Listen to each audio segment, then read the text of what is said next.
Hello, everyone. Welcome to a new episode of the Dissenter. I'm your host, as always, Ricardo Lopes, and today I'm joined by Dr. Stephen Morris.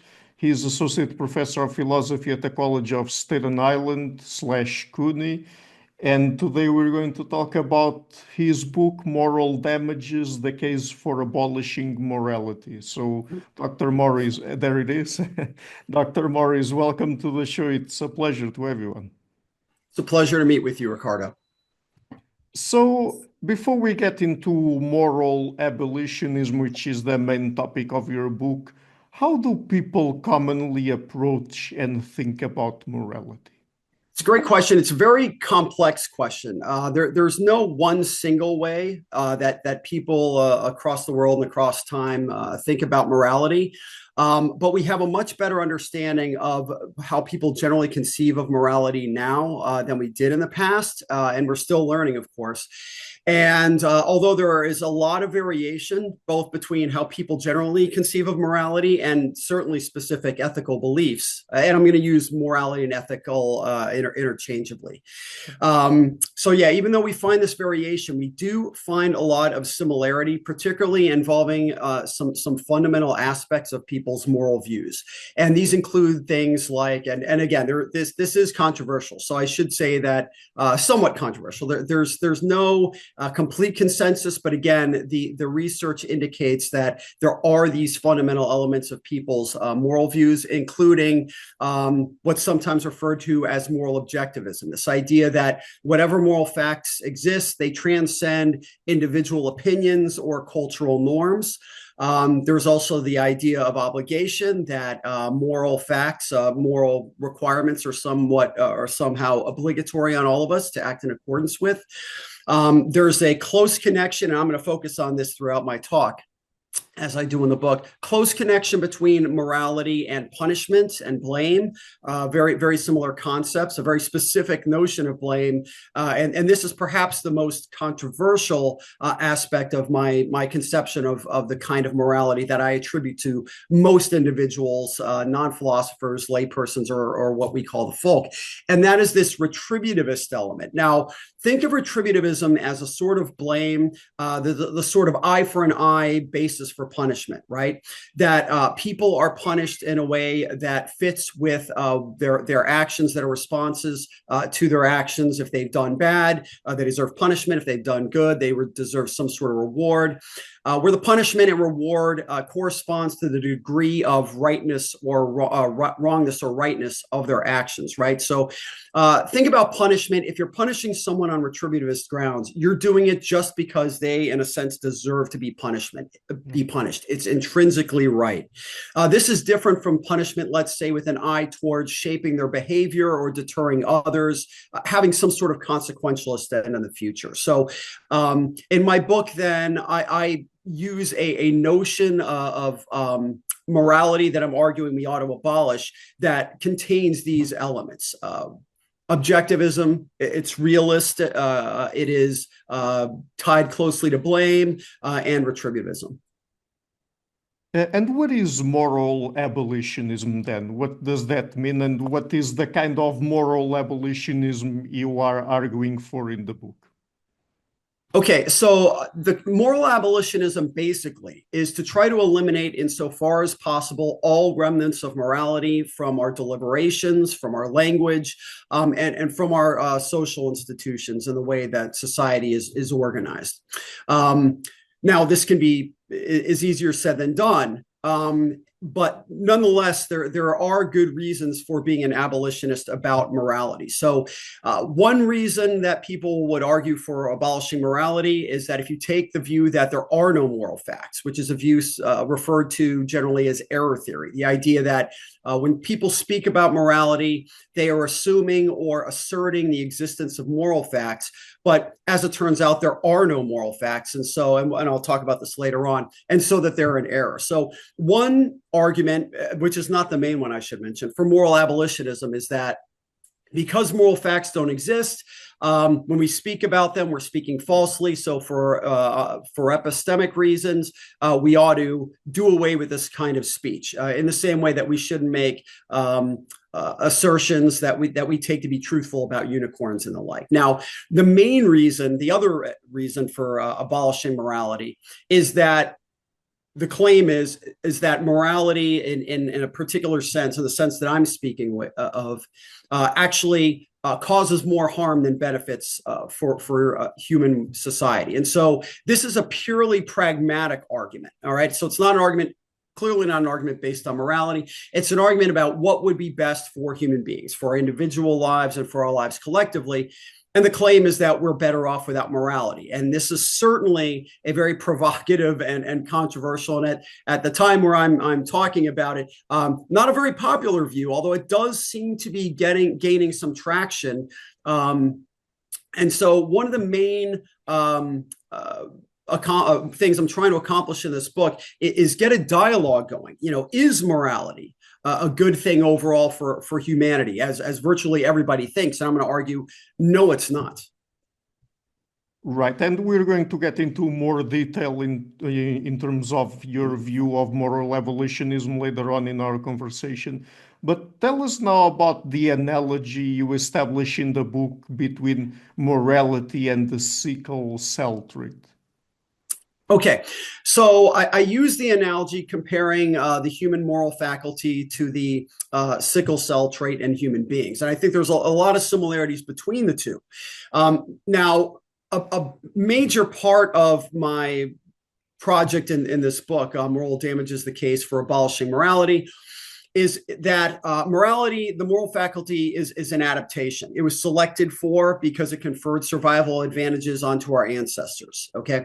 Now, this is this view is not, I would say, it's not a unanimous opinion among philosophers, but it's becoming, I think, the most or becoming very accepted. I think particularly among moral psychologists, among scientists who look into morality, right? This idea, where does this propensity to think of the world in moral terms come from? And the best sort of explanation that I've seen, and again, I think a lot of psychologists, evolutionary biologists, neuroscientists, and a lot of increasing numbers of philosophers, I should say, would back me up on this. It's that we developed this because it was extremely important to help our ancestors cooperate in groups, right? So certainly there's other facets of our psyche. We have empathy. We have our, prudential considerations that lead us to cooperate with individuals. But oftentimes, those sort of catalysts to cooperative behavior can be overrun by selfish reasons we have. And so the idea is morality is this sort of adds a bulwark or an extra layer of support to get us to act cooperatively with other people. Okay, so now, as it is an adaptation, I agree with the consensus view here that morality was generally very important in conferring survival advantages to our ancestors. Okay, in the same way, and this goes back to the sickle cell trait, the sickle cell trait was very important for helping our ancient ancestors resist malaria. Okay. But in more modern times, for several reasons, these traits, I argue now, are maladaptive. Certainly the sickle cell trait, although it can make one more resistant to malaria, it brings its own ill health effects that generally make it maladaptive. Okay. And furthermore, we don't really need the sickle cell trait anymore, at least insofar as we have access to certain kinds of drugs that can actually fight off malaria. All right. So, sickle cell used to be adaptive, no longer adaptive, and it's no longer necessary because, at least for most populations, since we have drugs that can deal with it. Likewise, I argue, although morality used to be adaptive in small, close-knit groups, in competition with other small, close-knit groups, it no longer is. All right. So with the onset of agrarian civilization, about 10,000 or so years ago, a little bit before that, we're talking, and the preceding late Pleistocene period, morality, I'm arguing, has generally been maladaptive. Although it certainly has its advantages, still does, I'm going to argue that overall, it's no longer adaptive and is more overall harmful than helpful. And like the drugs that can treat malaria, I think we have non-moral resources that can provide us with the advantages that morality used to confer and still confers, without all the negative baggage that comes along with morality. So you mentioned there how morality has been the result of evolution and how our moral faculty owes its existence to evolutionary factors, and you mentioned that they involve the propensity to encourage cooperation among our ancient ancestors and people today. So, but what other theoretical and empirical arguments do you have against the existence of objective moral truths? Yeah, so there's a lot of different kinds of arguments. I'll just give a summary, Ricardo, and if you'd like me to go into detail, feel free to ask. So, Yeah. And again, let me make sure I understand the question. So the question is about why I believe morality doesn't exist. Was that the primary question? I mean, the main theoretical and empirical arguments against the existence of objective moral truths, specifically. Objective moral truths, great. Yeah. Yes. Thank you for the clarification. So I'll talk about some of the major arguments that have been given that I find persuasive. So probably the first major argument that was given, well, at least in contemporary times, for why moral truths most likely do not exist, comes from the error theorist J.L. Mackie. Again, error theory is the claim that moral truths don't exist. When we assert them, we're speaking in error. And he used his so-called argument of queerness to say that if moral truths existed, they'd be very strange, unlike anything else that we're aware of. And this gives sort of a reason to reject them, right? So the idea is that if moral truths exist, and he conceived of morality as the way I argue most people do, in this objective sense that transcends individual viewpoints or cultural perspectives. If they exist, they are sort of categorically binding, right? So regardless of what we want, regardless of what desires we have, there are still, if these facts exist, moral reasons for us to do something. And this idea that you can have a reason for doing something that doesn't correspond with any desire that you have is one of the things that he found very strange. Another thing he found very strange is this idea, how would we come to perceive these moral facts? There would have to be some sort of intuitional ability we have that, again, seems like unlike anything that we're aware of, because it doesn't seem, despite what a lot of philosophers say, that we can come to know moral truths through a priori reasoning or empirical observation. So it'd have to be some other sort of extrasensory intuition we have, which seems very strange. Okay, so that's one argument against the existence of objective moral truths. Another one, and one that I find actually more compelling, is our arguments against free will. Now, this is a very complex subject. Philosophers are still arguing about this. And they will into the foreseeable future, I'm sure. But there are very strong arguments against free will. And although, again, there's no consensus on what free will even means, and this has complicated this subject along with morality, I should say, for a long time. Philosophers sort of like having these verbal disagreements because they can't agree what these philosophical terms mean.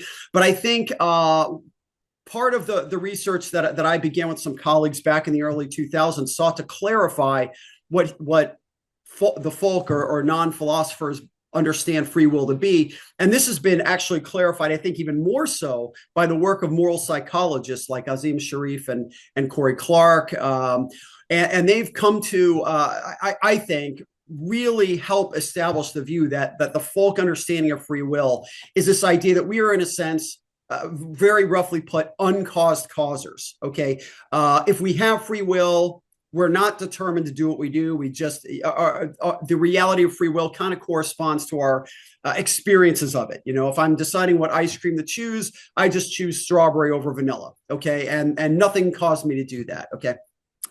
And this understanding of being an uncaused cause, certainly a lot of philosophers believe, and some individuals believe, that we can have free will even if we are determined. But I argue that all of these arguments fail. There are certainly very compelling arguments against having any sort of free will. And why am I talking about free will, by the way? The reason I'm talking about free will is if there is a consensus among philosophers, it's the view that free will is necessary to be morally responsible. Okay, so if we don't have free will, in a sense, we cannot be morally responsible. Where, again, this moral responsibility can be understood in different ways, but typically it's understood if you're not morally responsible, it would be inappropriate to attribute moral blame or moral praise to you. All right. So the idea, basically, if there's no free will, again, this is not a consensus view, but one way to think about free will: if there's no free will, there's no morality. I certainly believe that to be true. A lot of free will skeptics believe that as well. So I believe that the arguments against free will give us really good reason to believe, to reject the concept of morality that most individuals have. Okay. Beyond that, there are empirical reasons for error theory. I spoke about the evolution of the moral faculty. And if this is true, the basic idea behind this is also sometimes called moral nativism. I'm going to try not to throw too much jargon out there. But the idea is that if morality evolved, okay, then we would believe in these moral claims, and we would make moral claims even if they had no actual existence. Okay, the idea is the moral faculty evolved not to help us perceive actual facts in the world, but just to cooperate. Okay. The moral psychologist Jonathan Haidt makes an analogy between our our perception of taste, right? There's no inherent property of sweetness out there in the world, right? It's just something our brains have sort of conjured up to drive certain behaviors, namely to get us to eat certain kinds of foods that are safe, that are not toxic, that can provide a quick source of calories and so forth. So the idea is, if morality did evolve, it would be, roughly put, an amazing coincidence if our views about morality actually tracked facts in the world. Okay, and the idea is, given that the moral faculty evolved, there's simply no independent reason to think that our intuitions about morality track anything in the world. Okay. So that's another argument against moral realism.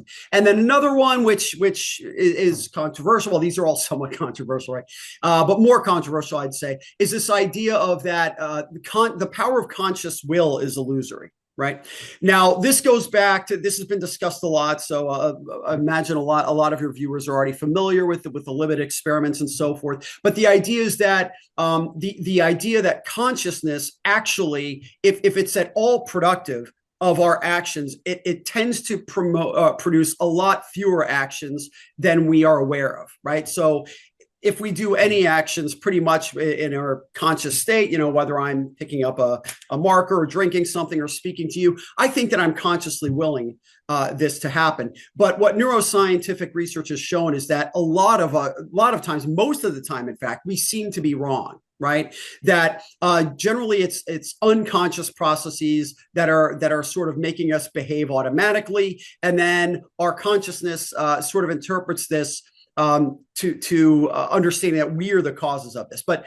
now again, like I said, this is controversial, this is ongoing, but I certainly think the neuroscience points in this way. I mentioned Jonathan Haidt. He thinks that as much as 99% of our quote unquote intentional actions might actually be caused by these unconscious processes. Now, if this is true, if our consciousness plays a much weaker role in producing our actions that we're aware of, then we would seem to lack free will for these actions, and therefore we would not seem to be morally responsible for them. So those are some of what I consider to be the strongest arguments against the existence of objective moral truths. So earlier you've already mentioned error theory, and you've also talked a little bit about retributivism. So tell us about the particular kind of error theory that you espouse in the book, namely retributivist moral anti-realism. Right. So I'm attacking what a lot of people consider to be possibly an overly narrow understanding of moral realism, right? So what I'm calling retributivist moral realism. All right. And as I mentioned, so this is the kind of moral realism according to which there are these moral facts out there in the world, moral properties in the world that are attributable to human beings, and which warrant retributivist either attitudes or behaviors toward them, right? Such that if someone acts in a way that's morally wrong, genuinely morally wrong, they are appropriate targets of retributivist actions. Okay, so think eye for an eye, right? So you stole something, you're morally wrong for doing that, you need to be punished. And because it's retributivist, the more consequentialist, forward-looking purposes of punishment are thrown aside. Now, I'm not saying people don't sometimes punish for forward-looking purposes; they clearly do. But as in the sense that most people think of morality, I argue, there's this integral retributivist component that can't be separated from it, right? So to say someone's morally wrong at least is in part to say that they deserve to be punished on retributivist grounds, strictly retributivist grounds. Now, what I'm arguing is that the kind of moral realism that's required to justify those retributivist judgments are all wrong. Okay, so the kind of error theory that I'm arguing is that whenever anybody makes a moral assertion that implies the appropriateness of retributivism towards an individual, they are in error, they're wrong. All right.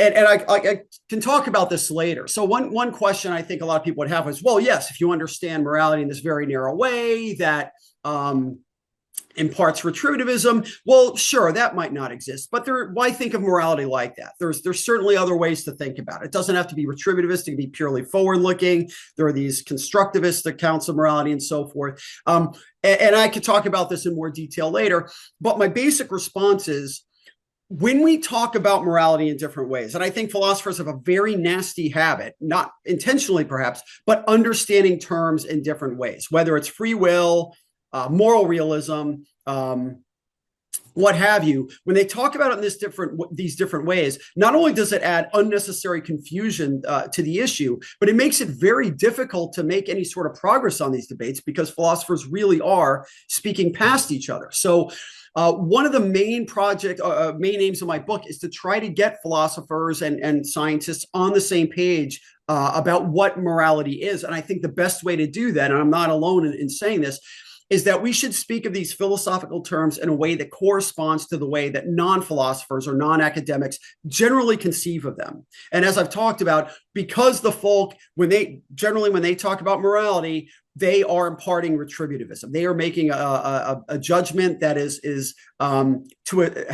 retributivism as a central component. Okay, so if we want to then revise morality to be like, oh no, it just means doing nice things for people, we're going to be confusing people, right? Because if that's all I mean is that, oh, when I say this person acted morally, let's say they're doing something nice for somebody, then if I say, such and such is moral, this could reinforce these alternate conceptions of morality, right? When somebody hears me saying morality in a sense that doesn't impart retributivism, because I don't specify that, they might think of me as actually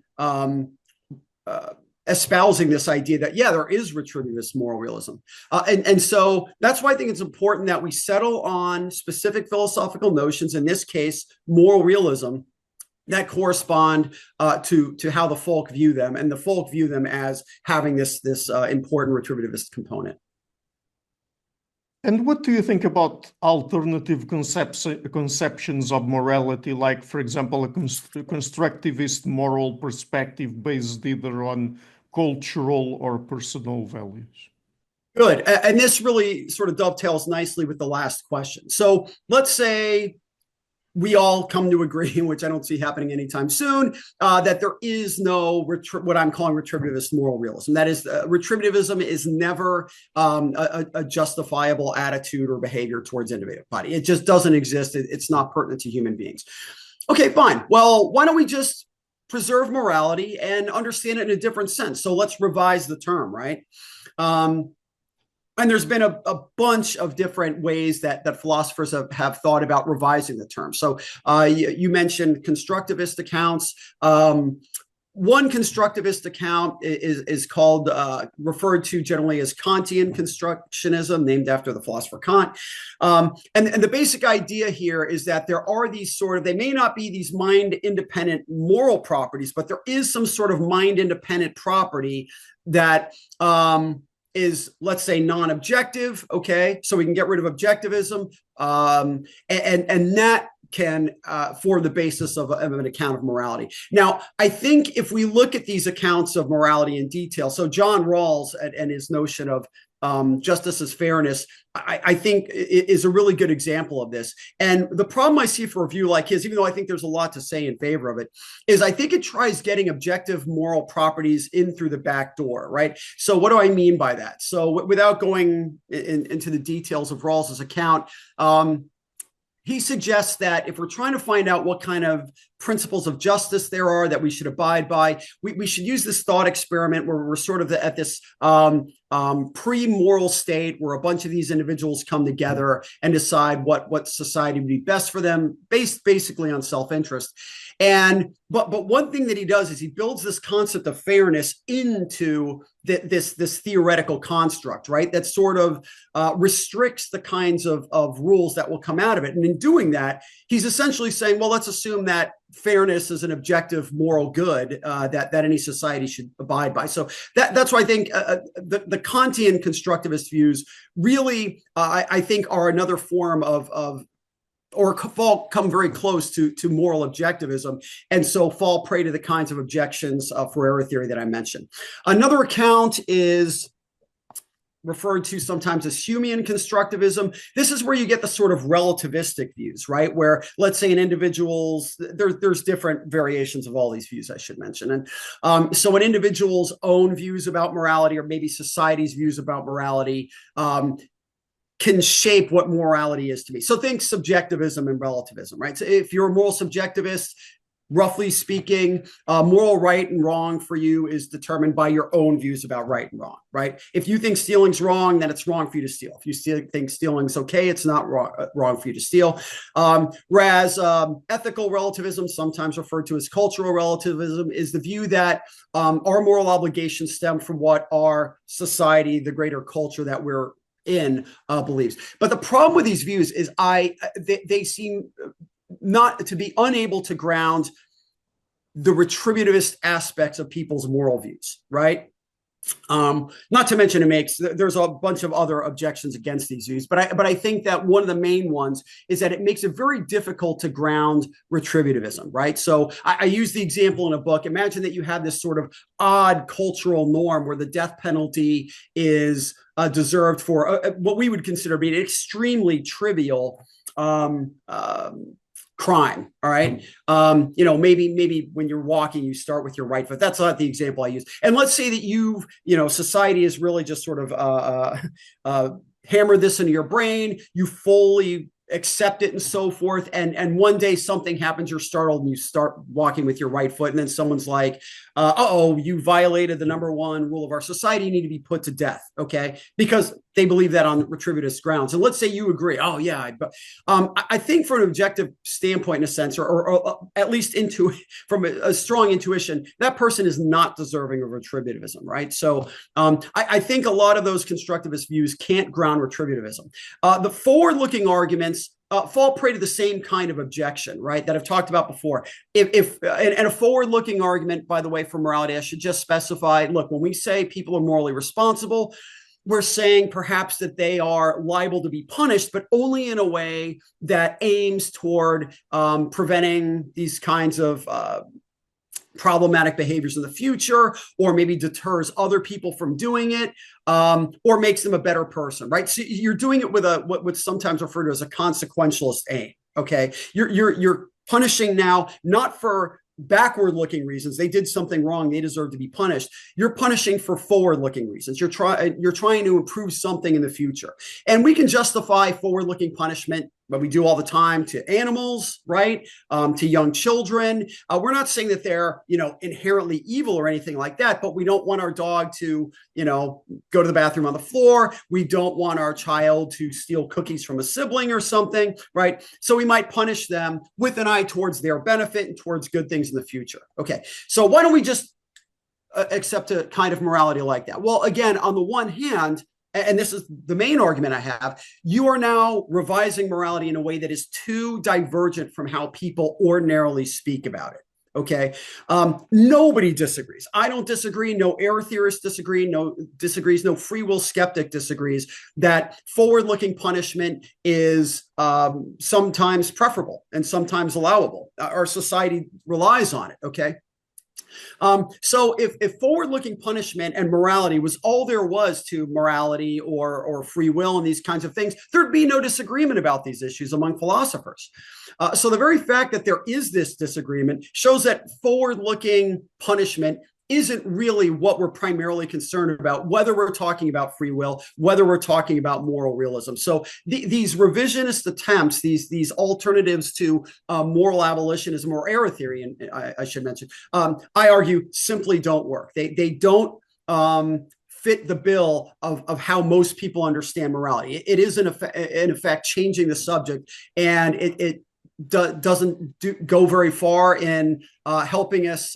It doesn't really do anything, I argue, in helping us resolve these age-old philosophical questions that gave rise to the debates in the first place, and it just adds unnecessary confusion.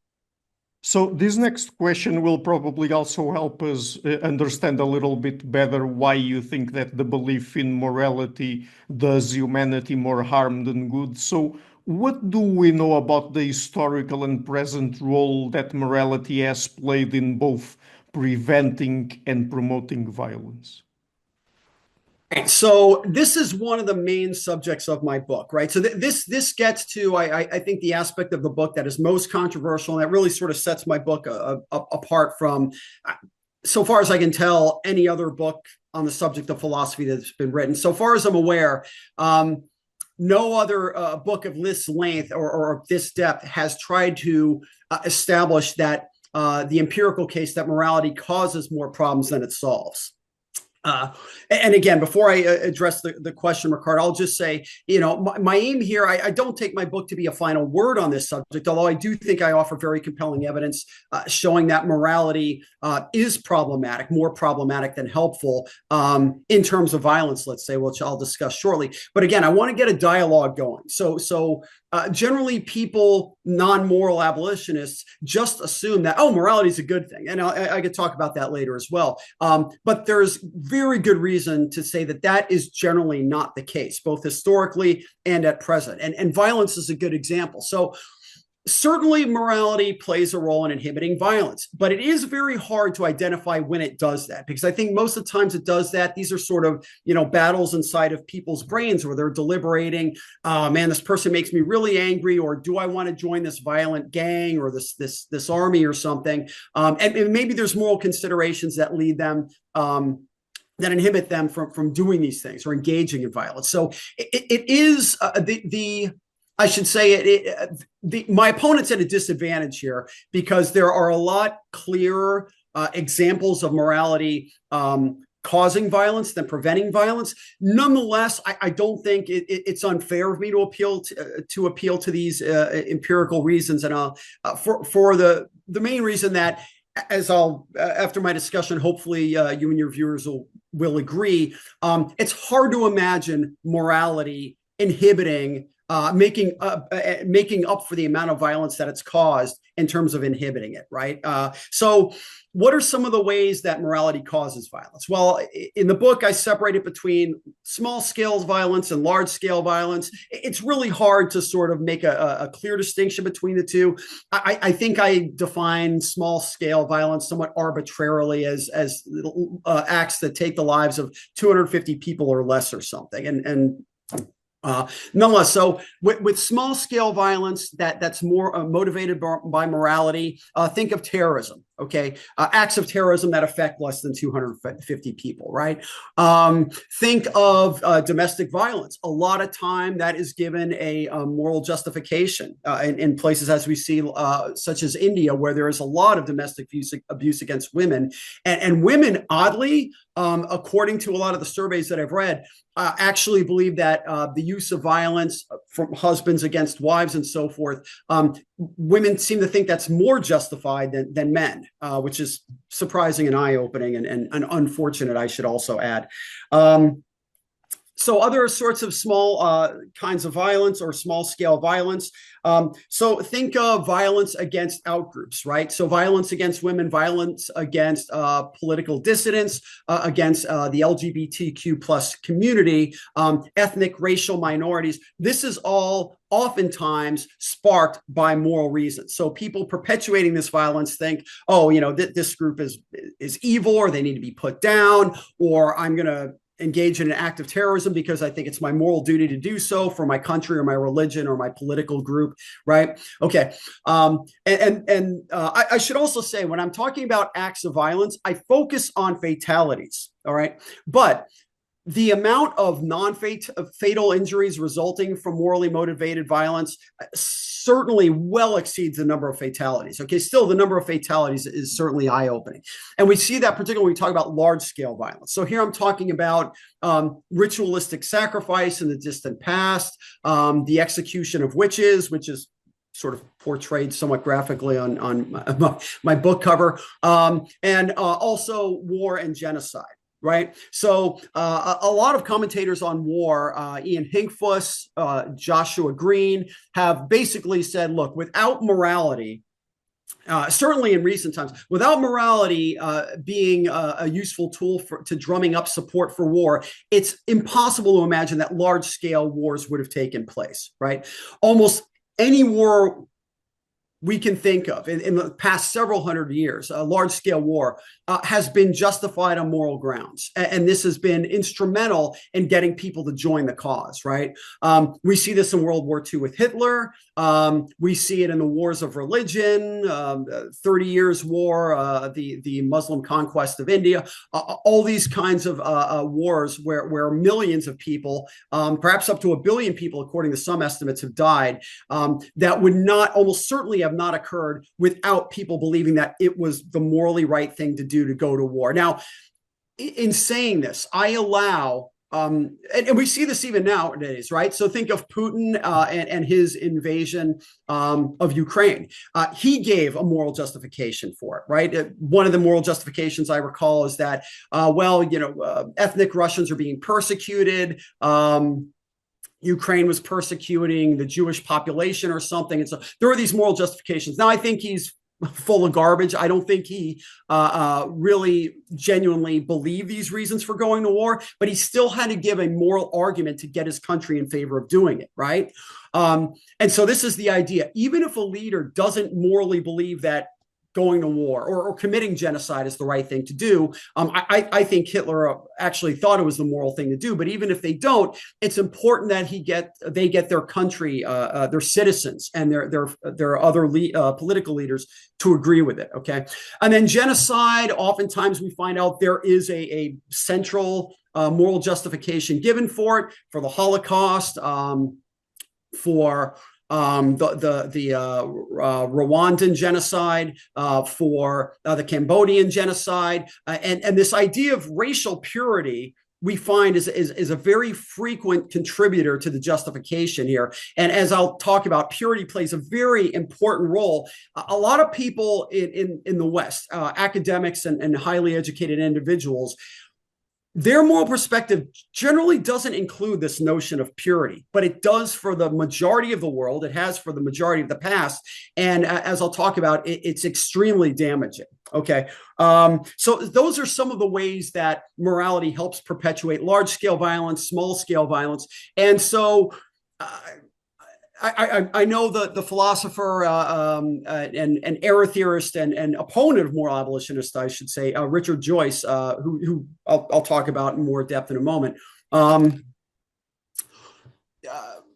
Forgot I was going there first. Yeah. So he makes the case that one of the reasons he rejects moral abolitionism is that he thinks, look, we can't really establish, for instance, that morality has caused more violence than it's inhibited. And I agree with that, right?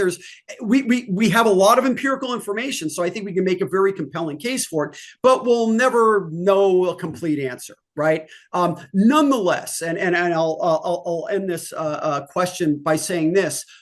It's just simply hard for me to imagine that whatever role morality's played in preventing violence, it balances out the millions or billions of lives that have either been killed or severely wounded, and the other lives have been devastated by loved ones and friends that have died from violence caused by morality. And so because of that, I think I think the philosophical burden of proof is on anybody who thinks that morality is actually more of a preventer of violence than a catalyst for it. Especially since when it comes to, and let me say this one thing to sort of motivate my position. So when it comes to preventing violence, there are a lot of non-moral factors that prevent people from engaging in violence. And so I think one important study that was done is I think that in World War II, something like, I can't recall the exact number, but something, and you feel free to, everybody out there, to research this on your own to verify it. But something like only 20% of soldiers in the field in World War II like fired their guns like at the opponent or something, even though not only was it not considered immoral to do it, but there were moral reasons for doing it, right? So a lot of the training was to try to get the soldiers to think they are the enemy. They're immoral. You have to kill them. It's your moral duty to do that. And most still couldn't do it, right? And what does this show? This shows that we don't need morality to inhibit violence. Sometimes, sure, it does. But a lot of the times we have these non-moral aspects of our psyche that is sufficient for preventing violence. Whereas when it comes to promoting violence or perpetuating violence, oftentimes moral reasons are the main reasons. And without them, violence, like particularly on a large scale, wouldn't be committed. So I think that you probably already partly answered this next question when you talked about war particularly. But how does morality influence politics? Yeah. So this is, and we're seeing this played out in real time, by the way, particularly in the United States and across the world as well, right? So I'll start by giving a quotation by Donald Trump, President Donald Trump, in a 2023 meeting of CPAC, where he said, "I am your justice, I am your retribution." Right. So clearly, morality plays an important role in politics all across the spectrum. All right. And I think, obviously, Donald Trump is a polarizing figure. Many on the right support him in the United States, I should mention, support him fervently, whereas a lot on the left really despise him. But both sides have very strong, what they consider to be very strong moral reasons for their position. Okay. So when I'm talking about in the book and the chapter, when I talk about morality and politics, my argument is that morality, generally today, but almost certainly in the past as well, causes more problems than it solves. Morality, when it's involved in political decisions, we tend to have worse political decisions. And how do I cash out worse? Just think in terms of beneficial outcomes. Okay, so what's some evidence for that? So generally speaking, the research indicates that liberal policies, politically liberal policies, tend to promote better outcomes than conservative policies. Now, there are exceptions, of course. I'm not saying that all liberal policies are good, all conservative policies are bad. But generally speaking, when we talk about conservative economic policies, for instance, so deregulation, supply side economics, not providing universal health care, eliminating programs for the social safety net. Research shows that when these policies are put into place, a society generally does worse off. We see things like lower life expectancy. I'm talking, again, I'm going to be talking specifically in the United States, and I should mention there's wide variation between different conceptions of conservatism and liberalism. Conservatives as a group can believe very different things, as can liberals, particularly across countries. So the average conservative in the United States is much more right-wing than the average conservative in, say, Europe. Okay. That said, so as I mentioned, a lot of evidence generally shows that liberal policies do better than conservative policies in producing good outcomes. So Okalix, Kazarian in 2014 and his colleagues did a study where they actually spent, I think, better part of a decade and a half to 2 decades, looking at how Europe was shaped, the impact of Europe on political policies, and they showed that the liberal policies brought about better outcomes than conservative policies. Okay.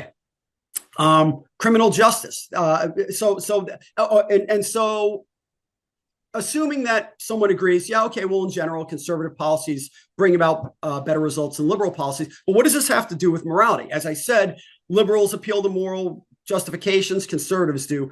Conservatives tend to use more moral justifications than liberals. Okay, so what's the evidence for this? Well, Jim Everett and his colleagues in a 2020 study actually showed that conservatives, and it was done on American conservatives, tend to moralize more issues and make more attributions of moral wrongness than liberals. All right, so and this seems to be a pattern that we find, that people who identify as conservatives, generally objective morality tends to play a larger role in their lives and in their moral views than it does for liberals.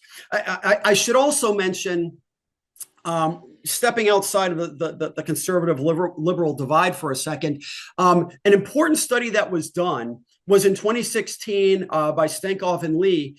And what they did is they tried identifying, they split countries and regions around the world into particular groups, basically geographic groups, but not necessarily. There was also the Anglo group, which included the United States, Canada, Australia, and so forth, and then assessed them according to 3 different criteria: morality, religiosity, and nastiness, which nastiness is a pro-violence attitude. Okay. And what they found is a very strong correlation, a somewhat weak correlation among individuals, right? That the more moral somebody was, the nastier they were, the more prone to violence they were. And this was also consistent with findings, I think, by the Global Peace Index as well. And so you've got this correspondence between this and a very strong correlation, I should say, between the level of morality of a given country or a region and how nasty it is or prone to violence it is. Okay, where the countries that are considered measures most moral, all right, by very different measures, they did a variety of measures to measure this. The countries that are most moral tend to be the most nasty, and the countries that are least moral tend to be the least nasty. So right there, you get this fairly unique study, I think, which shows a very strong very strong correlation between the level of morality in the role that it plays in individuals' lives and the greater culture and the amount of violence. Okay. Now, stepping more specifically into politics. So what are some specific examples of how morality brings about negative policies? I talked about generally conservatives tend to be more moral, and I don't mean objectively moral. I'm just I think about the belief in morality. The belief in morality among conservatives tends to be stronger than that among liberals. They tend to be more objective than liberals. Liberals tend to be more relativistic. Okay, but you also find that where morality shapes policies, you have these very negative outcomes or negative outcomes where had the policies been shaped just by, let's say, self-interest, the policies would likely have been very different and much more beneficial. So in the United States, think gun control, right? So what there's, for viewers who aren't aware, gun violence in the United States is higher than anywhere in the world. We have more guns per capita, I believe, than anybody in the world. There's certainly more guns than citizens in the United States, and more mass shootings than any country around the world. All right. Now, from a pure self-interest standpoint, and by the way, I should mention my alma mater, Florida State, where I received my PhD. There was just a mass shooting a few days ago that seemed to be spawned by someone with white supremacist tendencies, and he was also diagnosed as having some mental concerns as well. But that aside, the major concern here is, why are there so many guns in the U.S. Where you've had these mass shootings where, you know, it's typical in the United States to actually have these drills where students have to prepare for these shootings. Why do we have this? Is it because people think it's in their self-interest to have this many guns? No. I can't imagine anybody in their right mind being informed thinking, oh, we need this many guns in the United States. The reason why we have such a lack of gun control in the United States is the moral arguments given on the political right that generally appeal to this right to own guns, where they appeal to the U.S. Constitution to make the moral claim that, yes, it's unfortunate that we have these gun debts, but it would simply be morally wrong to infringe on someone's right to own a gun, right? So that's one example, but there's plenty of them. COVID vaccines in the United States. Again, from a purely self-interested standpoint, it seems like, yes, everybody should go get the COVID vaccine. It's generally been proven to be extremely safe. And without it, there have been, in the United States alone, millions of deaths, but people gave arguments on, again, primarily rights-based, individual rights, on why it's wrong for the government to, say, force people to have vaccines, or why people should abstain from having vaccines. But there's plenty of other examples I can use. So the basic point where morality gets involved, and I should let me mention this as well, because this is important. One of the main objections, I think, to my view is, well, certainly morality's played a role in some very important political movements, right? Think of the eradication of slavery. Think of civil rights. The push for universal health care in Europe and the United States and so forth. And absolutely, I agree, that's correct. But in terms of, let's say, issues that sought social justice, right? The eradication of slavery and the extension of civil rights to women or ethnic minorities and so forth. Yes, those moral arguments did play an important role. But what I think people fail to realize is that these oppressive institutions were upheld to begin with, and probably only existed because of moral arguments in their favor. So for every argument being given that they're morally wrong, there were the individuals arguing it was morally right. And in fact, in the Confederacy, the vice president argued that, ours is the first, I'm paraphrasing, but the Confederacy is the first union to be established on the natural law view, the moral natural law view that blacks are inferior to whites, right? So while I don't deny the role that morality has played in positive political movements, it generally is also responsible for the negative movements as well. And I don't think you need morality. Certainly, it's played an important role in the past, but that worm seems to have turned, right? So we're talking about social justice. What do we have now in the United States? Right? So we now have a government that's going again, opposing social justice seems almost to be like their main aim, right? The fight against wokeness and so forth. And I think most people don't even understand what that means, but basically it just refers to being aware of social injustice and trying to make amends for it. And the political aims of the U.S. government right now is antithetical to social justice, right? You see sort of the resurgence of the KKK, all this sort of stuff that I would consider to be awful, not morally awful. I just really, really don't like it, and I think it's adverse to the welfare of the country and perhaps the world, right? I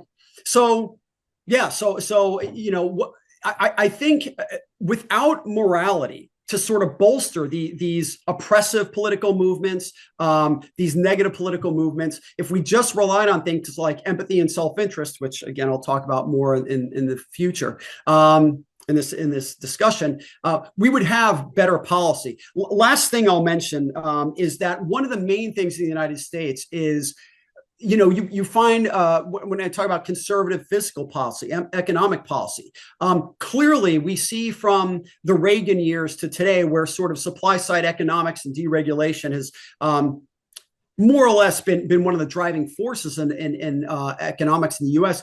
You see a greater and greater discrepancy of wealth that has clearly been hurting the poor, the middle, and the working class in the United States. And yet you find poor and working class Republicans, or a lot of them, particularly whites, voting Republican. And this is sort of very odd, right? Because it seems to go clearly against their financial self-interest. But as Jonathan Haidt said, yes, but according to what their perceived moral interest, they're doing what they think is right, right? And there was a 2019 study by the Cato Institute. I think Laura Eakins was the author or conductor of the study. And it's very interesting because what it showed was that a lot of the disagreement between conservatives and liberals regarding economic policy is driven by moral considerations, particularly free will, right? And an opposition to socialism, right? Where government involvement in the economy to help improve the social safety net and so forth. And it's very interesting. Again, what it showed is that people generally have, if you're a Republican, you think people are responsible for their outcomes, right? If someone's poor, they're just not working hard enough, if someone's rich, it's all through their own efforts. Whereas liberals, progressives, Democrats generally have the view that no, there's a lot of, even if personal responsibility plays some role, there's a lot of external factors that come into play here that in a sense make it unfair that some people have obscene amounts of wealth while other people are, maybe working multiple jobs and barely scraping by. So these are some of the ways where I think that morality really results in negative political policy, economic, criminal justice. That I didn't really go into criminal justice, but yeah, the retributivist basis for criminal justice that we find in the United States is responsible for the negative outcomes we have there, right? So if we got rid of these moral considerations, all right, the good with the bad, and just relied on things like natural empathy, okay, reason, a better awareness of the factors that shape us, and self-interest, prudential self-interest, I think we'd have much, much better policy in the United States and beyond. On an individual level, would abolishing morality also impact individual well-being? Okay, so this is a question, and I addressed this in another chapter of the book. Would sort of brass tacks, would we be happier without morality in our lives?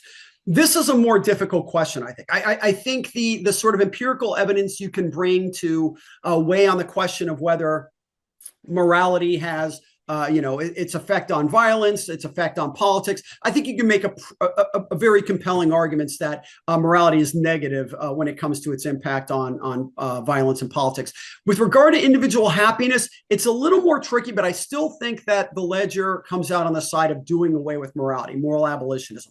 The main reason is this: if we got rid of morality, I don't see this happening anytime soon, but perhaps in some idealistic situation that I think would be better off in the future. I mean, I admit I could be wrong about this. I encourage people to do their own empirical work. I'm interested in finding coherent arguments, empirically based, particularly, that call my conclusions in the question. But I earnestly tried to find out what looked into what the best empirical evidence has to say, and it did seem to suggest we're better off without morality. So when it comes to individuals, I think overall we'd be better, just because if we got rid of morality, we would have less violence. We'd have better political policy. Okay. And this is the main reason why I think overall we'd be better off. But you also have to consider the role that morality plays in people's lives, right? And certainly morality does seem to be a source of well-being for a lot of people. It does give them some satisfaction, some happiness. So reflecting positively on our behavior. Some have argued, with one of the things that makes life enjoyable is to look in the mirror and identify yourself as, you are a morally upright individual. You're doing the right kinds of things. I agree that that's important, but here's the thing. I believe that about myself a lot, right? I try to be a good person. I'm not saying I always do nice things and I can't, act problematically sometimes. But generally, when I look in the mirror, I'm like, yeah, I think I'm a good person. I try to do nice things for people and so forth. And I don't believe in morality, right? So I am a card-carrying error theorist and moral abolitionist. And I still get that sense of satisfaction when I do things that I consider to be nice for people, right? I sometimes regret things if I do something negatively to some people. If I'm overly harsh with my child, I'll reflect back and, oh man, that was a bad decision, right? So I think in rejecting morality, we wouldn't necessarily have to sacrifice that feeling of gratification we get from reflecting positively on ourselves, our character, our behavior. Now, a more problematic aspect of being a moral abolitionist or a moral anti-realist is that morality, people who have strong moral views seem to have a greater sense of purpose and meaning. And the Cato Institute article that I actually mentioned, the 2019 article, it actually did some surveys on this. And what it found is that people who reject free will, and therefore, I think people who probably reject morality as well have significantly less purpose and meaning in their life than people who have strong beliefs and personal responsibility. Okay, and that is problematic because a sense of purpose has been shown to be a very positive influence in a person's life. So, if we give up on morality, do we have to worry about falling prey to this sort of, well, what's the point? This negatively nihilistic attitude on things. And I don't think so. I should say also in that article in the Cato Institute, it showed that Democrats and liberals also and non-religious individuals also have a very low sense of purpose and meaning, right? So what sort of came across, whereas conservatives generally have a very high sense of purpose in their lives, but what came across in this article is religion seemed to be playing a major role here, right? That people, it might have been religion because conservatives tend to be more religious,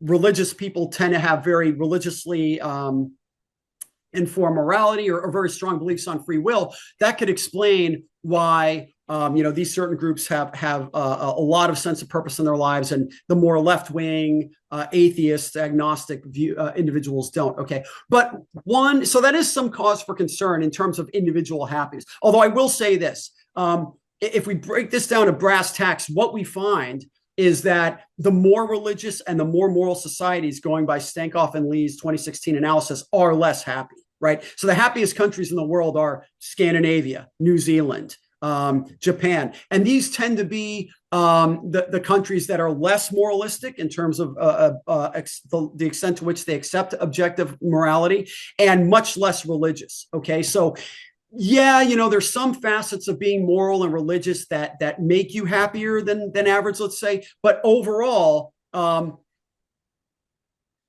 since the less moral and objectively moral, and let's say when I say objectively moral, let me make clear, I'm not saying they're immoral. I meant the belief in morality. I call this psychological morality, as opposed to metaphysical morality, where you actually are moral. So when I say less moral, I think of less of a belief in objective morality, right?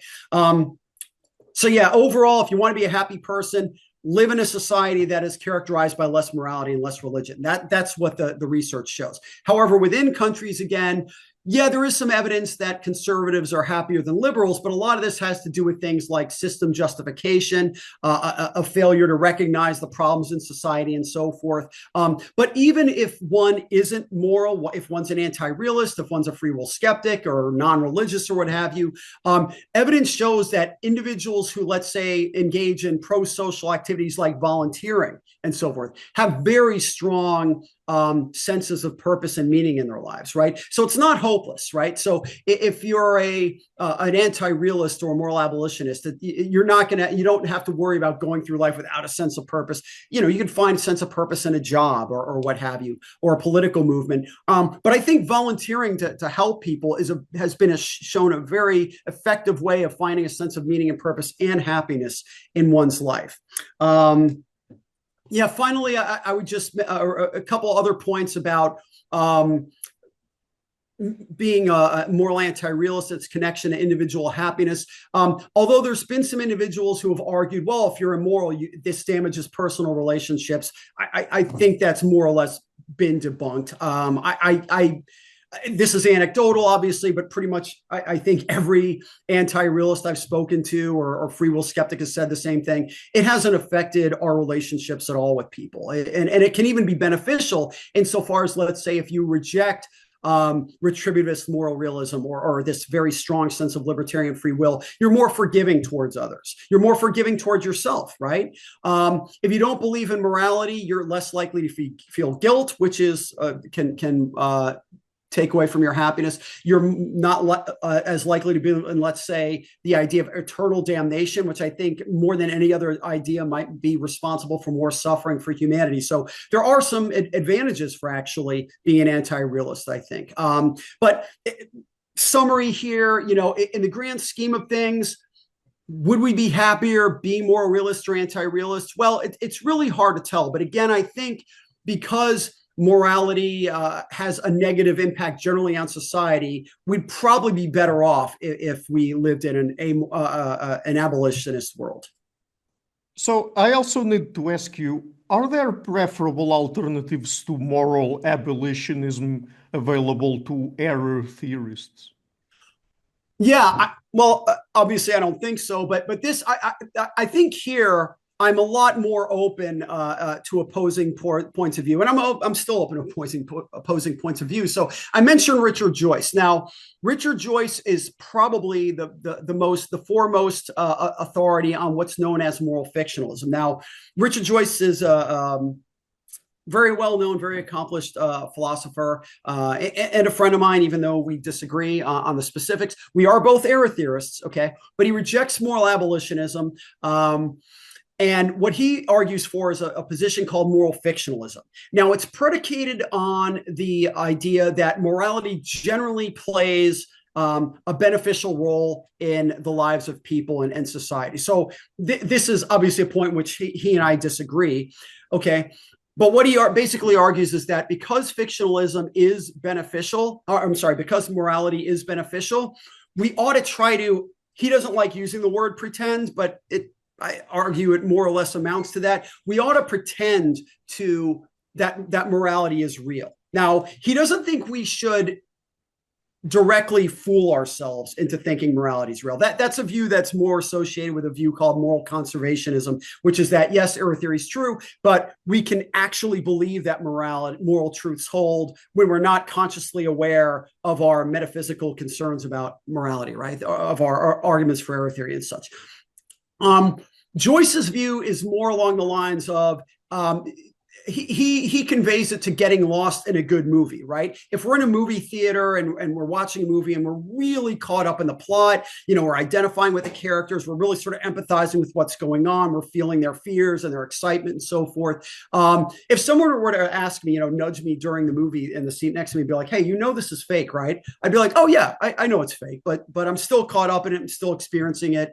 And that's sort of the idea of moral fictionalism for Joyce. So he thinks because morality plays an important role in our lives, we should try to take this view, even though we're aware. If asked about it, we'd be aware, and we are aware on some level that morality is fake. We should still try to be motivated by it, still allow it to play the role it plays in society, since it's mostly beneficial. Now, I obviously reject this view, and one of the reasons I do is that I think that for Joyce, it's hard for me to imagine that this sort of pretend morality, or what I'll call moral pretension, can really play that strong of a motivational role in our behavior if we acknowledge that it's fake, right? And one way to think about it is this. I think a lot of times even true believers are able to sort of push aside moral scruples if, let's say, they think their self-interest would be better promoted by something. So if I find $1,000 in an abandoned wallet with the identification of the owner, I might think, well, I know it's morally wrong to do it, but I need the money. I'm taking that, right? And people can rationalize their actions, even if there's sort of moral concerns, right? My point being, because it's so easy for people to ignore moral consultations of themselves when behaving, it's going to be that much easier to do it if someone acknowledges that morality really doesn't exist, like a moral fictionist. So I just don't see morality playing or this moral pretense playing a significant role in our behaviors in as much as Joyce does. Now, Joyce would argue, one of the things he'd say is, look, we don't need morality, moral fictionalism to be as strongly motivating as a genuine belief in morality. But as long as it gives us some motivational nudge, then it's worth having. Okay. But my main objection to him, and something I don't think he really considers, is that the concern is that by speaking of morality in the general way that people do, and he says, we should more or less, again, I'm leaving a lot of stuff out here, obviously, but generally thinks we should act and speak and deliberate in the way that we normally do. The main problem I see for that is that by doing so, you're reinforcing folk morality, okay, with all the negative things that go along with it, right? So if Richard Joyce and moral fictionists go out there and say, it's morally wrong to steal or morally wrong to do this or that, I think most people are going to interpret them as speaking, understanding morality in the same way they and their friends and their family do, which is, oh, yeah, okay, so this person's espousing retributivism. They're saying this person acted morally wrong and needs to be punished on retributivist grounds. And that, for the reasons I mentioned, is problematic. So I think part of the reasons that Joyce really fails to consider this, or has in a lot of his writings, is he just assumes that morality is overall good. But since I believe it's not, there's a genuine concern that the moral fictionist is going to reinforce the negative morality that they think we should do without. So all in all, I think better to just get rid of the whole thing, given that morality is generally bad, and go from there. And what do you make of a forward-looking account of morality like utilitarianism? Do you think that it could lead to better outcomes than moral abolitionism? This is another one of those perspectives that I'm very open to. I certainly think if there were to be a global change from a more principle-based, non-consequentialist, deontological perspective morality, which I think most people have. I think utilitarian morality is a very recent development in terms of the influence it has over people. I certainly think for the highly educated in the West, it's a primary way of thinking about morality. I think there's a lot to say for it. I think if everybody changed their view to utilitarianism, we'd probably be better off. Okay. Most of the academics that I discuss in my book at length, whether we're talking Haidt, whether we're talking Peter Singer, Steven Pinker, a lot of these individuals, they all advocate some sort of forward-looking utilitarianism, right? So their main aims, the kind of societies they seem to favor, are these very liberal societies founded on these utilitarian principles, not exclusively, perhaps. And so I think there's a lot to say for utilitarianism. Steven Pinker, in his excellent book, The Better Angels of Our Nature, has argued that this sort of shift in the West towards a more utilitarian outcome-based moral perspective, rather than a more dogmatic, principle-based deontological perspective, has brought about a lot of important positive changes in society, such as a decrease in violence. Okay, that said, I would still argue that we'd be better off trying to push moral abolitionism than trying to push a utilitarian moral perspective. One of the reasons is this. I think that moral abolitionism simply is a much philosophically stronger position than utilitarianism, right? So the arguments for error theory, if the arguments for error theory that I've given are correct, okay, utilitarianism is false, right? At least as a moral theory. Now, part of the problem here, and we see this, is that assuming that error theory is correct, there's simply no objective criterion that you could appeal to try to convince someone that, let's say, their Kantian deontological perspective is inferior to your utilitarian perspective, right? And the fact that ethicists are still arguing about this, by the way, is indicative of the fact that there are no moral truths about this, at least none that we really have access to. We're having the same debates that we've had for hundreds of years. No real progress is being made here. And my explanation for this is there's no more progress to be made. There are no answers about objective moral truths. They don't exist, right? So if there was an argument out there that you could appeal to reliably convert deontologists to utilitarians, I would say, hey, let's give it a try. But I don't think it's out there. And in fact, you see, again, one pattern that we see is a lot of reversal. So I don't want to get too off track on the present question, Ricardo, but one of the arguments that people like Steven Pinker have given, even individuals who are very aware of morality's problems, like Pinker, like Haidt, they seem to subscribe to the idea that the sort of moral arc of the universe is long and tends towards justice, right? Or bends towards justice. This idea that, society has its ups and downs, but there's a constant upward trajectory.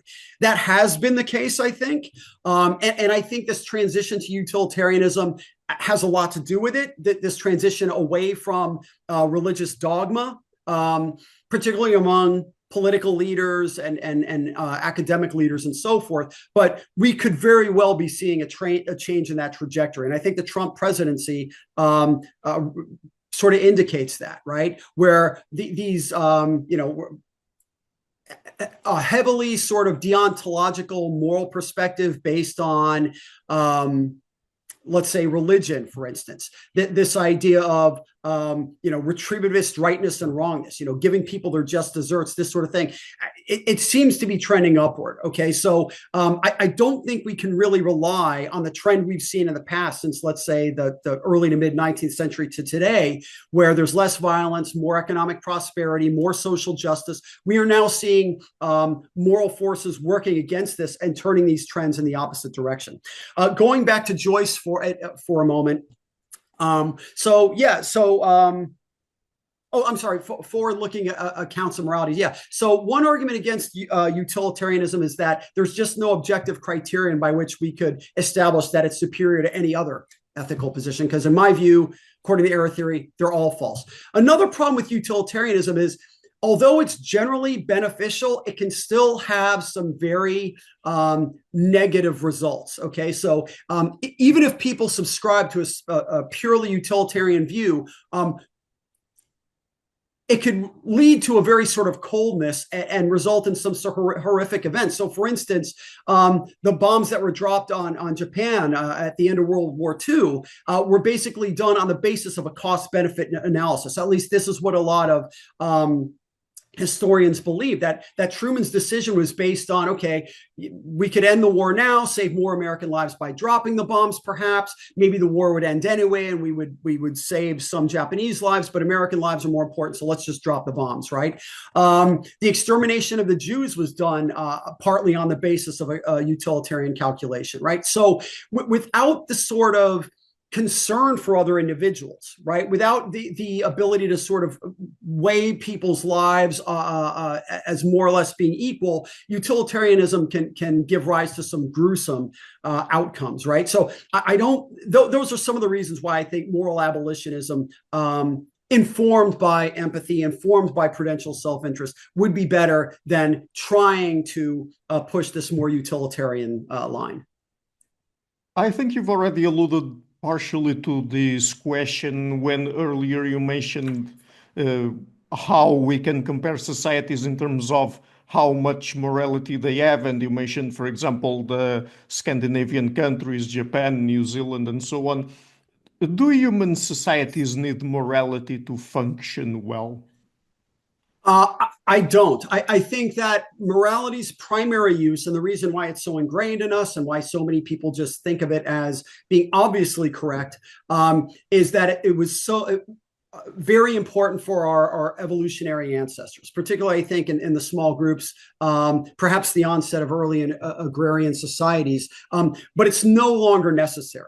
I think if we had a society of moral abolitionists, that were rational, empathetic, had these other non-moral resources, we would prosper a lot better. And I think, again, we see that there is at least suggestive evidence. I keep referring back to the Stankoff and Lee article because I think it's very important, where the countries that they identify as being most moral, most religious, tend to be the least effective in terms of outcomes, in terms of happiness, in terms of economic prosperity, in terms of violence, right? And this is a major thing, and I may talk about this in a little more depth shortly, but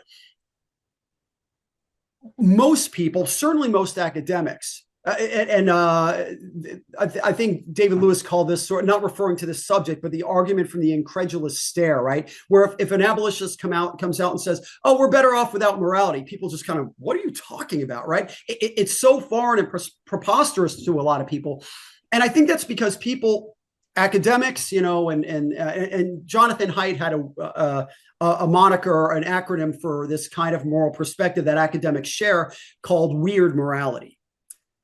Western, educated, industrialized, rich, and democratic. And it's weird primarily because it is not the norm, whether we're talking historically or whether we're talking most people's moral views in the world today.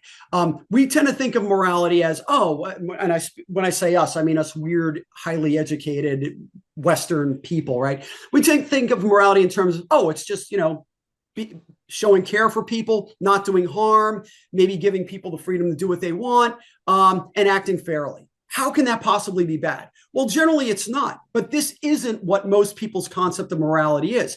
Most people's concept of morality has things like, involves things like submission to authority, in-group tribal loyalty, and also sanctity, purity, which I've mentioned. And these three foundations, and Jonathan Haidt was the one who came up with this foundational view.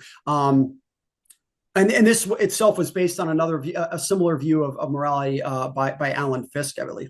But the idea is that there's a lot more to morality than being nice and not harming and letting people do whatever they want. Okay, there's the enforcing the pecking order, enforcing group loyalty, ostracizing or oppressing individuals who don't meet cultural standards of purity, and these forces lead to violence. Okay, so I certainly don't think we need morality to have successful societies. I think if we did away with it, we do away with a lot of the problems that sort of haunt contemporary society, and we also have other non-moral resources that can allow us to persevere and be successful.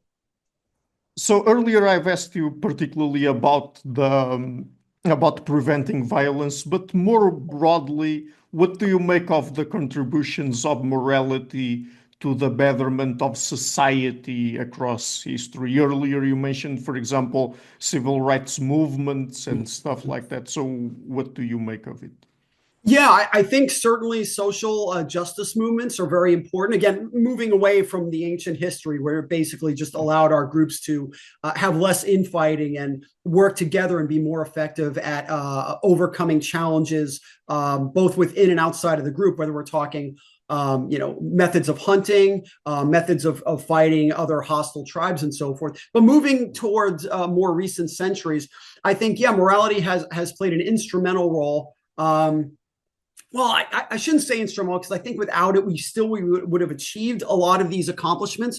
But doing away with slavery, right?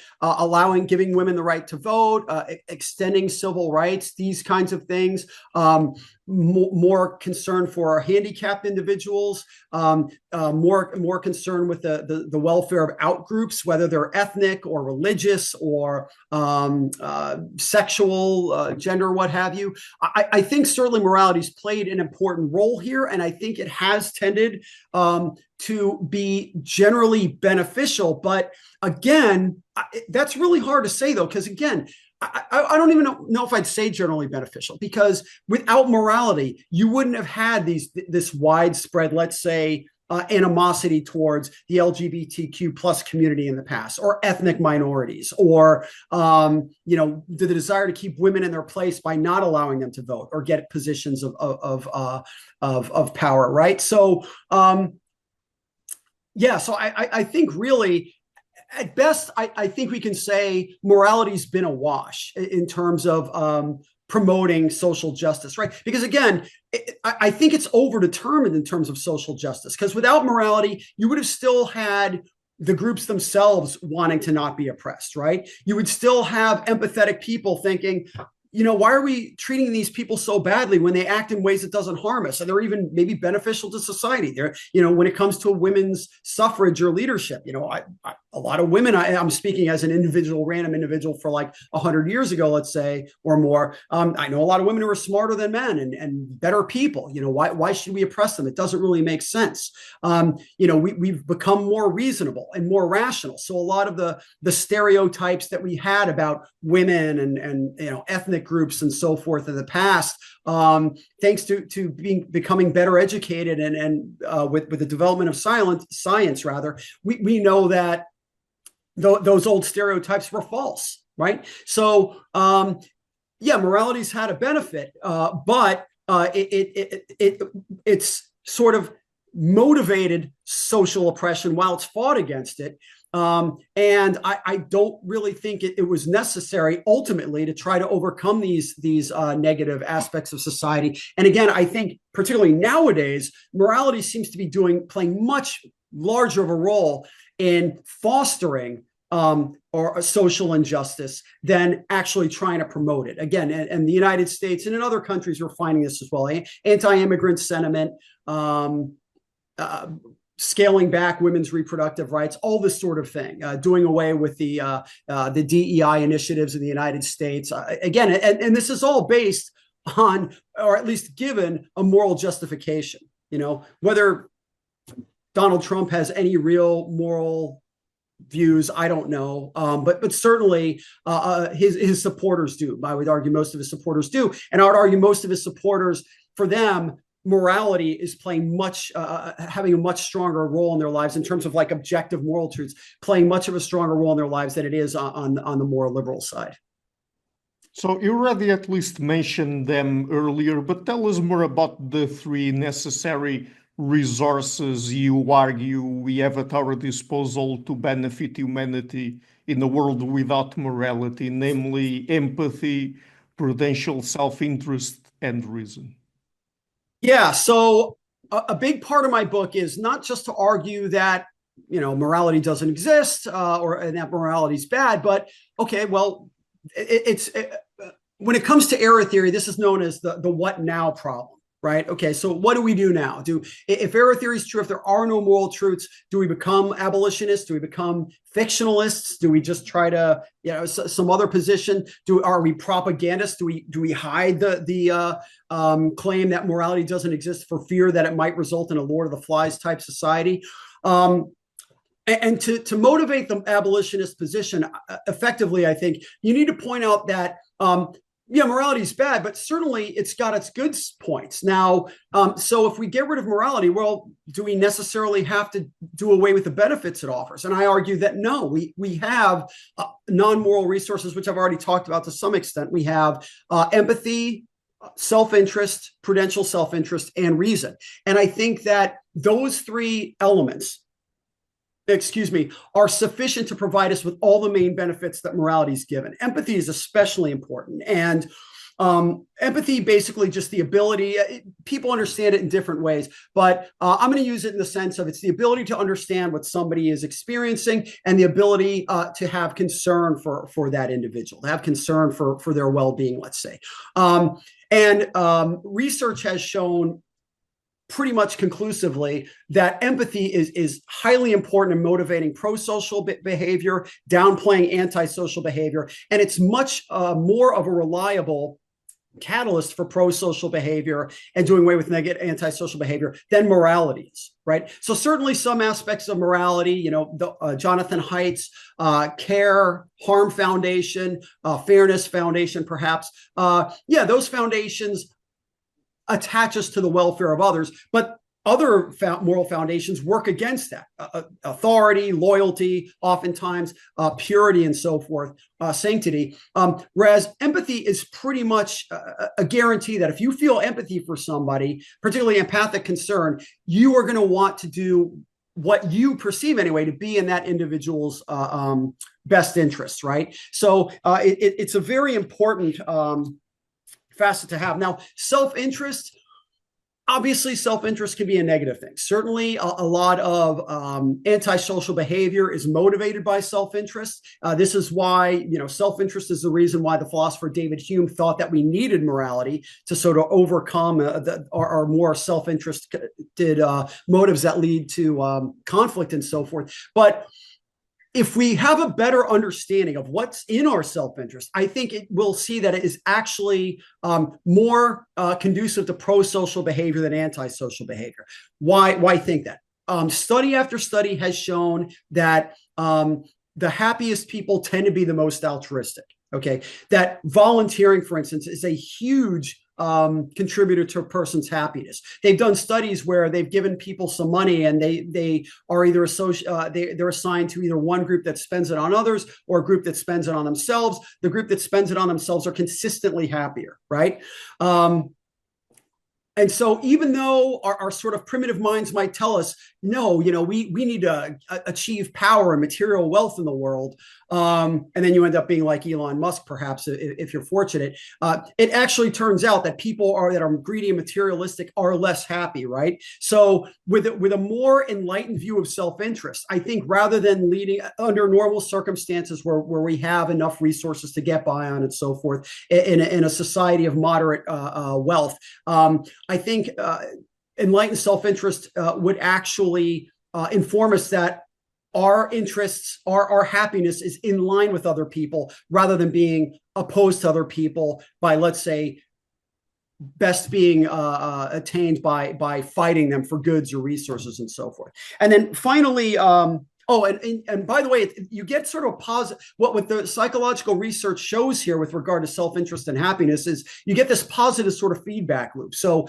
generally speaking, if you act nice towards others, you'll feel good. And then if you feel good or happy, you tend to be more pro-social, right? So individuals who tend to be jerks are less happy. And it makes sense from a evolutionary standpoint, which is kind of an account I give of how altruism evolved. I won't talk about that right now, but basically self-interest is very important in terms of understanding how we can have a more pro-social society. So if we understand the research indicating that pro-social behavior contributes to happiness, and that happiness in turn contributes to pro-social behavior, that's a way that a society can really prosper. Finally, reason, again, and I'm appealing to the empirical work here. So research indicates that intelligence is highly correlated to less violence, less dogmatism, and actually increased empathy because the ability to do perspective taking and understand how others are feeling. Okay.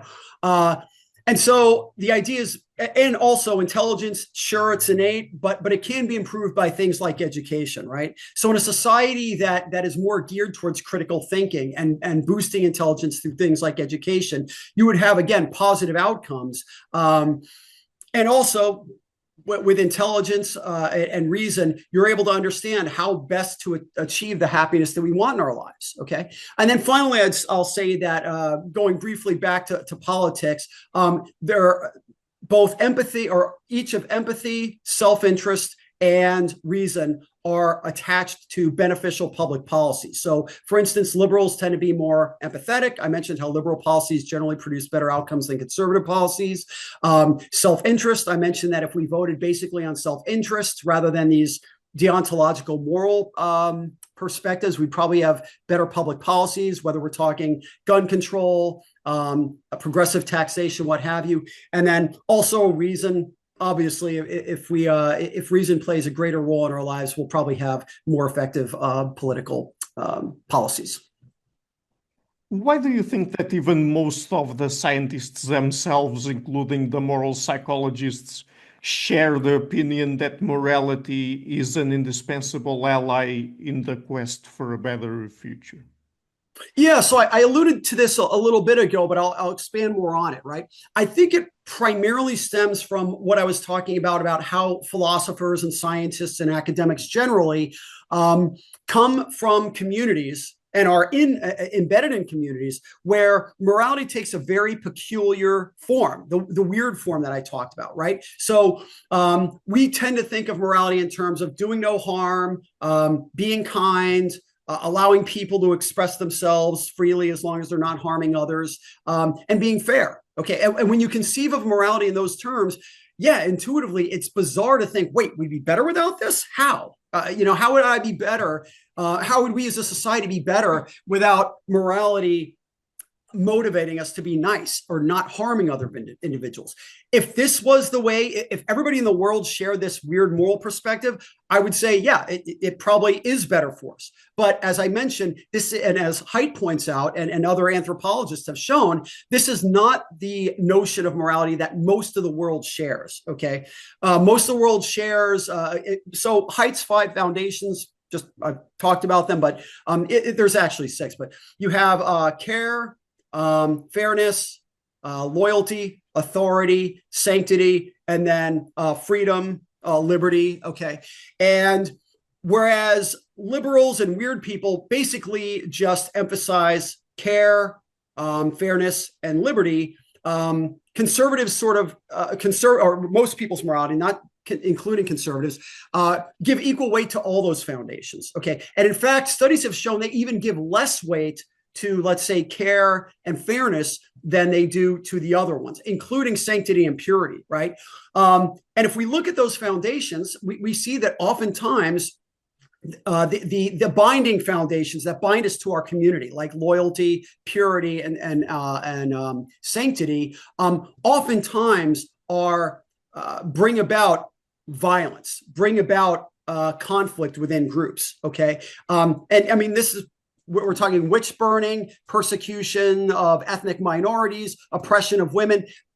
Insofar as these, as they usually are, motivated by morality, it's these foundations, right? And this is what I think makes it difficult for a lot of academics to understand, that your moral view does not capture most people's morality. Okay.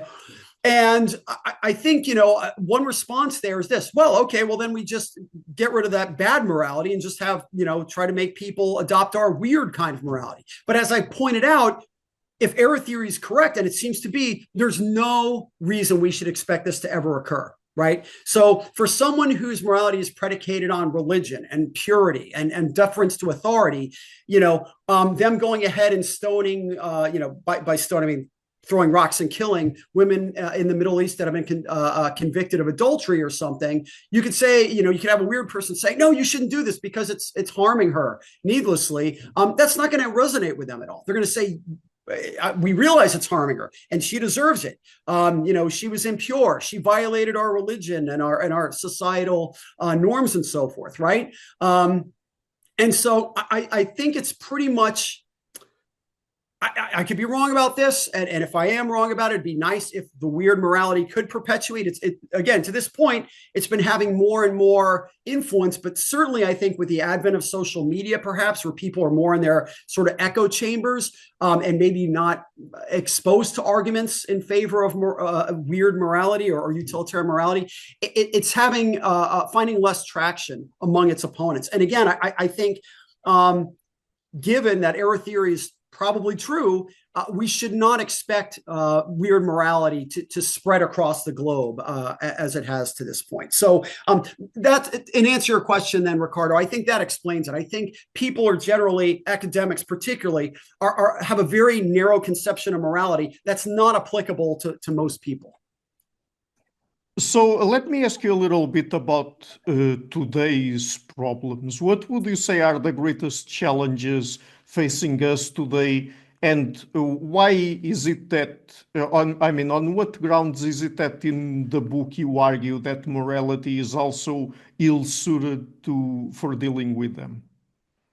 So I think the best way for someone who's perhaps skeptical of error theory, or particularly moral abolitionism, to get them to see why morality is more problematic than helpful is, again, look at today's political climate, particularly in the United States, right? Has morality, what role, positive role in, let's say, the last 10 or 20 years, has morality really played? Certainly politically and socially, I think it's hard to deny that morality has been more problematic than helpful. So if we look at the greatest sort of challenges facing, the United States, where I'm not a supporter of Trump, I think the Trump presidency is causing a lot of problems. If we look at gun control, right, we see that morality is playing a much bigger role in enabling these kinds of social movements than opposing them. Whereas if we took morality out of the way, right, and if we got rid of morality, what would we have? Well, the sort of Christian fundamentalism that's a driving force in Republican politics today, that would fall by the wayside. Avid supporters of the Second Amendment that enable our ludicrous gun laws would fall by the wayside. If we just relied on enlightened self-interest, reason, empathy, I can't imagine some of these policies or coming into play, or somebody like Trump being president. It's just very difficult for me to imagine. Now, certainly people could be motivated by self-interest to vote for Trump, or if you're a gun manufacturer, to allow for gun laws, but that would be a very small amount of people, I think. I could be wrong about this again, but certainly morality seems to be playing a huge role. The people who oppose social justice in the United States really see it as reverse discrimination. It's unfair. It's morally wrong. Okay.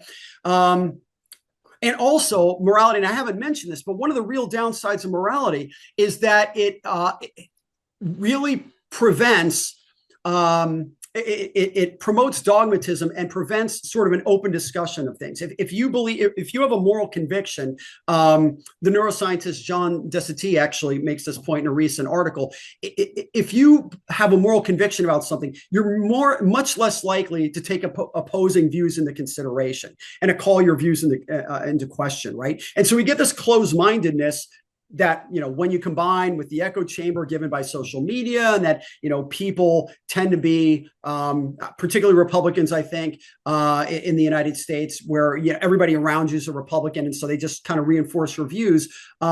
You're not really getting exposed to this other sort of information. And so I think that, again, morality is going to play a much bigger role in causing these problematic current circumstances we have than preventing them. Now, I could be wrong about this. Certainly, the left is motivated by moral considerations, and those moral considerations might turn out to motivate them to lead to good outcomes in the future. I'm just very pessimistic about this. Okay, it's uncertain how things are going to turn out, and I think, again, we have much better prospects for sort of reaching this sort of idealized utopia where that Haidt and Pinker and Singer favor, where people's needs are best met and you have a good amount of freedom and so forth in society, if we were to get rid of morality completely. We don't need moral arguments to argue why it would be a good thing, in a sense, to have a society characterized by prosperity and inequality and equal rights and these kinds of things. You don't need morality to do that. Empathy, self-interest, and reason are enough to do that. Morality, however, is needed to give a sort of strong, compelling reason to a lot of people why we should not have these things. I have here one final question then, and I think it's a very important one. Do you think that it is actually feasible at all to abolish morality? And I mean, because there are many complications here, the fact that it has a biological basis, it is found in every human society ever documented, and it is sort of a facet of our existence that is to some extent already ingrained in our collective psyche. So what do you make of that? Yeah, so right. So I agree that morality is deeply ingrained in our psyches, that in our psyche collectively, that it's the product of biological factors. It's culturally ingrained and so forth. So is it realistic to think that we could ever sort of get from under its influence?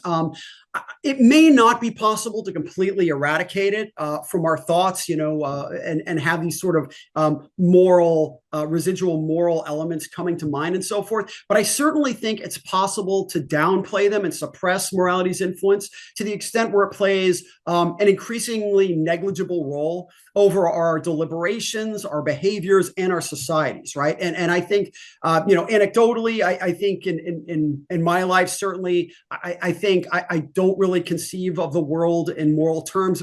Moral motivations don't really motivate me that much, although I still have these sorts of, for lack of a better word, principles that I abide by, but I don't see them as being morally justified, right? So I think short answer to your question is yes. I think we can downplay them enough to where the moral abolitionist program can be adopted. That it is psychologically feasible for people. And one way to think about it, why think that? Well, think about religion, right? So I think like morality, religion has an evolutionary basis, like very similar to morality. I think it helped in-group bonding and cooperation. It's obviously very culturally ingrained. Every society, basically in the history of the world, has had religion, but we see that its influence has been decreasing, particularly since the Enlightenment period, but really sort of gained steam in the 20th century and beyond, to where I think in a lot of people's lives, growing numbers of people are identifying as agnostic and atheists, and it's having less of an influence, in some senses, negligible in people's lives. So I think religion gives us good evidence that, yeah, morality can be something like that, where we can understand by being exposed to arguments against moral realism that, I know I have a tendency to think of things as good or bad, but there's really no basis in reality. And furthermore, there's actually evidence that moral anti-realism is actually gaining more of a foothold in countries like the United States. So Thomas Polzler and Jennifer Wright in 2020 did a survey on people's moral views. Now, we should take this with a grain of salt. I think there are some problems with the study, such that I don't think it's a representative sample of the world, and perhaps not even within the United States. I believe it was done primarily with college students and Amazon Turk participants, right, which tend to be more Western, industrialized, and so forth than your average person around the world. But nonetheless, what they found was pretty eye-opening. So they found that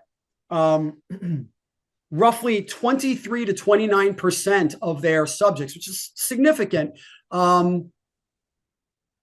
sided with anti-realism, as I understand it. But more importantly, I think roughly 19 to 20%, according to their surveys, identified as either non-cognitivists, and 4 to 9% even identified as error theorists. Okay, which non-cognitivism, for those of your viewers who aren't familiar, is basically the view that there are no real moral truths, because there are, in a sense, moral assertions are just emotional assertions, right? It's an expression of emotion. If I say stealing is bad, I'm basically saying stealing, boo, don't do that, right? But if you're a non-cognitivist, you're not a moral realist. You reject moral realism. And so if their surveys are right, if they're somewhat representative, that means that we have, again, upwards to 9% of the US population identifying as error theorists, and up to 20% identifying as non-cognitivists. Now, I don't think it's representative, okay? But it's still showing, it indicates that it's certainly not impossible for people to suppress their belief in morality and the way role morality plays in their lives.